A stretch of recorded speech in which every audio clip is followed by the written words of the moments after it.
I support safe streets to make a city a better place. I support mediation.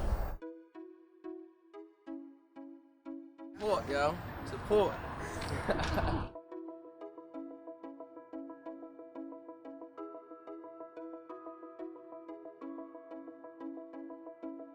My name is Shantae Guy. I am the Executive Director at the Baltimore Community Mediation Center, and I got started in 2015, shortly after the uprising. The uprising resulted in me figuring out that I could be doing so much more than I was doing, and that at the root of the issue of the uprising was a challenge associated with how conflict could be resolved in our community. I've been studying violence and its prevention for almost 30 years now. I came to Baltimore in the late 1980s to get my doctoral degree at the School of Public Health.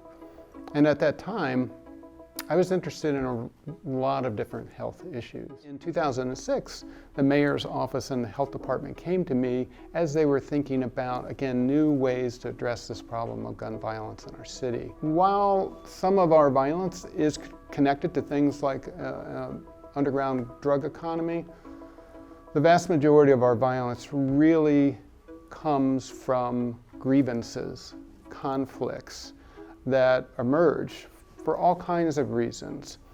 And this new model that now people refer to as Cure Violence, and in Baltimore we call Safe Streets, really was addressed to address those issues, address those grievances, create new places and opportunities and models for resolving conflicts. And in essence, they were mediations. I'm a litigator, and people might think that litigators and mediation don't really mix, but in fact the opposite is true. That, you know, as lawyers, we really value the benefit of nonviolent conflict mediation. And as someone who was born and raised in Baltimore and have lived around Baltimore for most of my life, I really value the benefits that BCMC has brought to this city in terms of allowing people the opportunity to work out their differences in a nonviolent way, to bring more peace to the city through all of the various programs, you know, through Safe Streets and through the criminal justice system and through the school system. And it's a program and a center that's really important to me, and I think really important to Baltimore. And I am very pleased to have been a part of this organization. So my name is Erica Bridgeford. I am a volunteer at the Baltimore City Community Mediation Center. I'm also the Director of Training at Community Mediation Maryland and a co-founder of Baltimore Ceasefire 365. And I got involved in mediation work because one of my brothers got shot in 2001, in the spring of 2001. He had an argument with a friend in the middle of a dice game or something like that.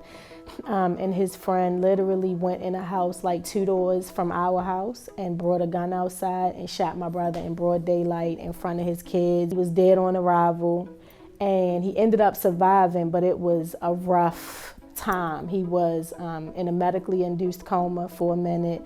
And so where I was working at the time, I was using all of the vacation time and personal time, things that I never used. My supervisor made some snide remark when I was about to leave. And given the kind of trauma that I was facing at the time, it just wasn't the time to say anything snide to me. And so I turned and I said, "You have something you want to say?" So we had conflict. And she reached out to the Community Mediation Center to ask for conflict management training for our staff, because the conflict between me and her made her other employees start choosing sides.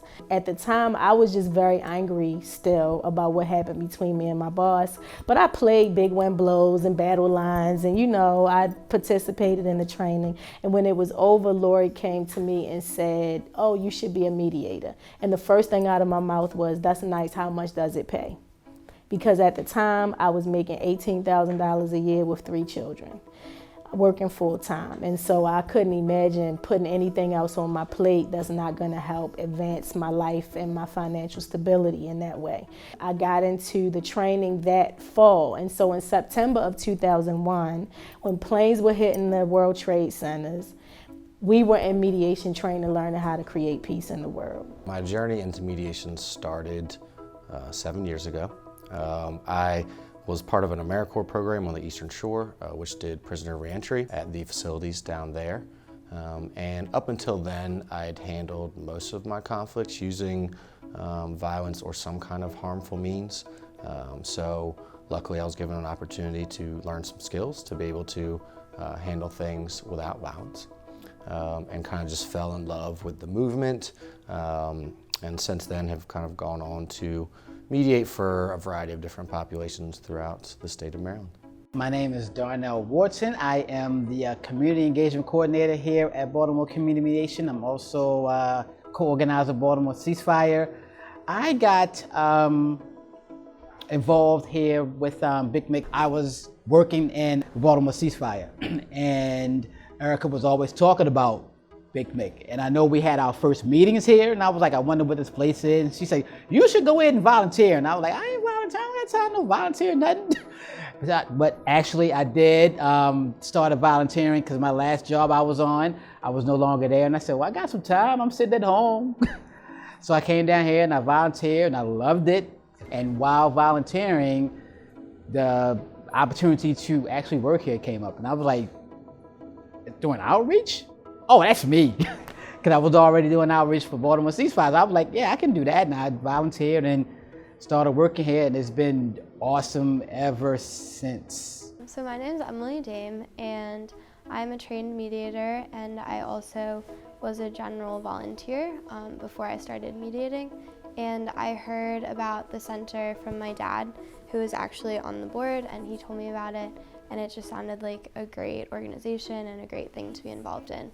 So I decided that I would get trained. I am Max Ray, I'm a junior, and my mom had a friend who was on the board of community mediation, and she knew that I had always liked mediating different conflicts, like casually. And so I figured since I had July and August free, I would volunteer, and ever since then, I really came to like community mediation.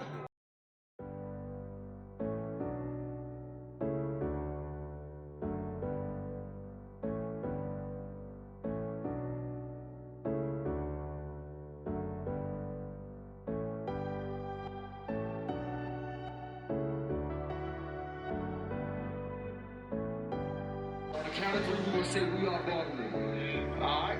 We are Baltimore. That's why I asked you to put your hand up on the count of three.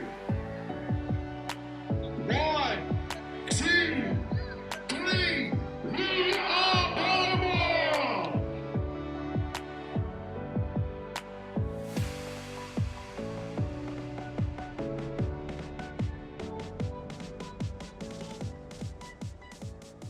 When someone asks me how the Baltimore Community Mediation Center has impacted me, I get a little bit of a chill. I might cry.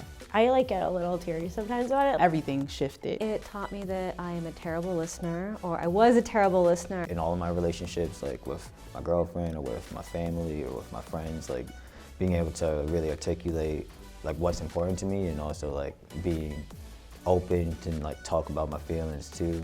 And I think that as like a man specifically, like there's a lot of work that can be done for like a lot of men in Baltimore City and like everywhere, but and being able to understand what's going on for yourself to a certain level, like by going through mediations and like reflecting for other people, I learned more and more about myself. I was coming here to volunteer, and I was going to come in, sign up for some hours, do whatever work they needed me to do.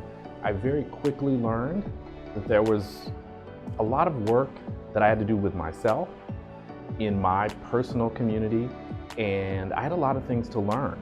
I was in awe of all the things that I would learn from the participants, the process, and just going through making myself available. I know for a fact that people are doing better in their own lives because they go through this process. Being a part of this community, this family, has just been absolutely transformative to me, and Baltimore City Community Mediation Center is just an amazing network of people. And I'm not a person who easily fits in anywhere, and I fit in here because I don't fit in. I just feel like I can really be myself, and that a lot of things about me that might kind of not really be recognized elsewhere are actually useful here. And I don't think it's an accident. The community of people that gravitate towards this work are people who are of a certain kind of people. So it's self-perpetuating feeling that this community has, and one can't really describe it, you just kind of have to experience it. But like just seeing individual relationships change, seeing the way people see each other change, and like seeing relationships transform is like such a privilege. It's such like, and like seeing like people be vulnerable, like coming with your guard up, like saying exactly, like making demands, like knowing exactly what you want from the conversation. I see that a lot of like people like not like knowing what they're coming into, but like knowing what they want. And then seeing that shift very quickly and feeling heard and understood in a conversation, and like how that is so often enough for people to like let those guards down and like say how they actually feel about it, you know? Because people will come in like furious, like absolutely like just yelling at each other and screaming at each other, and watching that, just like even the tone and volume that people use change over a couple hours is pretty great. I've had 2 people who lost their parents, and mediation was the last opportunity that they had and to actually meet with those people. That's invaluable. And even though it's been 2 out of all those years, it's still 2 people's lives. Every day you don't get an opportunity to play a part where you impact somebody's life in that way, and that people are so grateful. Some jobs are thankless jobs. This is not a thankless job. This is a job where people actually appreciate you. You know, I see people after they get out and they're hollering out of their cars. I don't even know who it is. You know, hey, mediation lady, I couldn't talk to my mother, and now we talking. I'm going to see her. I'm gonna tell her I saw you today. I run into people in the market and all kind of places. I love it. Listening to understand, not listening to respond, which I think is everyone's first instinct, you know, try to speak their side of the story and not listening to why that person is talking to you, why they're saying what they're saying, you know, what matters to them, how they're feeling. So learning to do that first in a conversation has been pretty life-changing. And I also learned that it is always possible to speak with kindness even when you are in conflict, which is also, I think, against our first instincts, tends to be more lashing out. So kind of reaching for that kindness first has been very beneficial. In terms of the community, I largely work with reentry mediation, and I'm really astounded at how few opportunities there are for people who are coming back to their communities to reconnect with that community, you know, in like a peaceful, collaborative way. And so being able to be a part of that and have help people reconnect with their families, you know, establish what their life is gonna look like on the outside before they come home, get those expectations aligned. Really, I've seen a lot of incidences where that's been so beneficial for someone to really get that going before they come out. Even if it's often people having expectations that aren't going to get met on the outside, you know, coming to terms with that before they come out and not experiencing a shock as one of their first things coming home, I think is really of benefit. Every day I get to kind of see the impact it can have on community members, people that feel like they have nothing in common or disagree, and tensions can rise, people may stand up, they might, you never know what you're going to experience, but it does have this powerful impact to bring about peace. And I feel like what's been really great about this work is I've gotten to see how mediation can be used at every stage of the conflict. And so people my kind of hope for this work is that as more and more people become familiar with the work that we're doing, they'll think to use us on the front end of conflicts. I think mediation is such a powerful tool to transform communities and bring about peace if it's used on the front end. Now, not all that surprisingly, I feel like it's not often used in that regard. I feel like people come to us after something happened, and that's fine. That's absolutely great. We're happy they're thinking about us at all. But I think it's so powerful, has the power to transform communities and bring about nonviolence and peace more broadly if people are thinking about using us more proactively. And I've been really excited that more and more people are hearing about us. We've been around since 1995, and I do think as a resource it's so powerful for the city that we do provide conflict resolution at no cost. You know, my experience is that mediation is typically very costly, and so the fact that we have volunteers that are willing to put in the time and energy that it takes in terms of getting trained and continue to support us down the line, it's just, I learned so much from them, and it's so powerful, I think, as a movement. And the fact that the community is owning it and being a part of it, bringing about peace in their own community is so important and powerful. I feel that offering people a space to be able to just be is very impactful. They're themselves in that space. They can navigate that space however they see fit, but with some training from us. And they're able to remember that humanity in that space.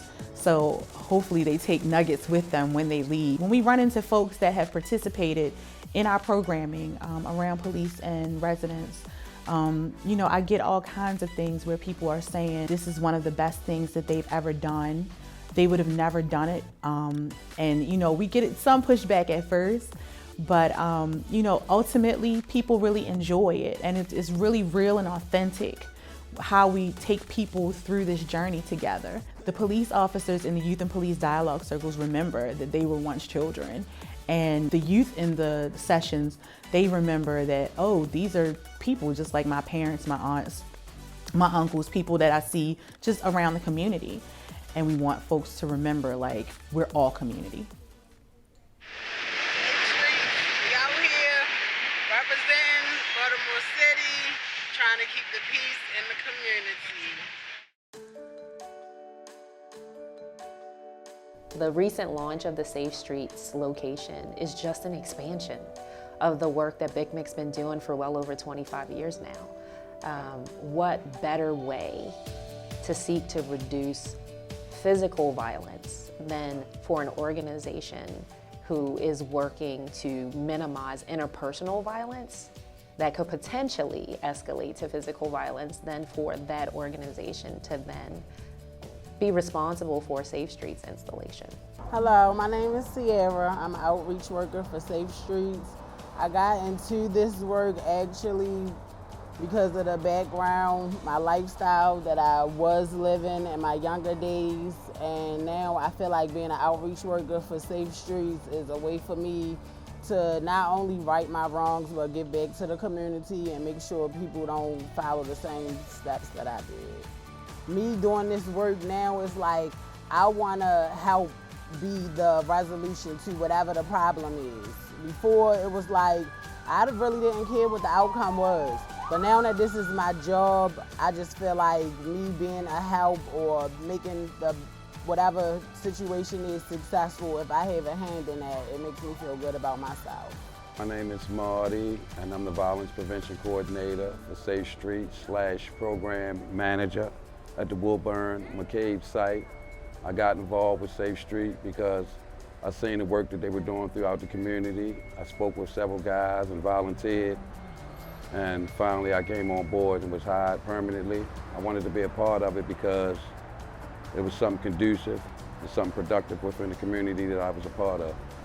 It has empowered me and empowered the community, and most importantly, like, it helped me as a person because I feel like I'm actually a part of saving lives and reducing shooting and homicides. And I think it's helped my community as well because we're reducing shooting and homicides. For real, I think Safe Streets is in alignment with my life's journey. What I mean by that, just to give you a little backdrop, I'm born and raised within this community. I lived on Woodburn. I grew up in this community. I'm the oldest sibling of 3, raised by a single parent. What that did was it kind of made me step out a little earlier than I should have to make my own way. I had a loving mother, but at the same time, me not having a father in my life made me learn a lot of life lessons the hard way. In an event, I caught a charge really for this community at the age of 18, and I served 19 years for that.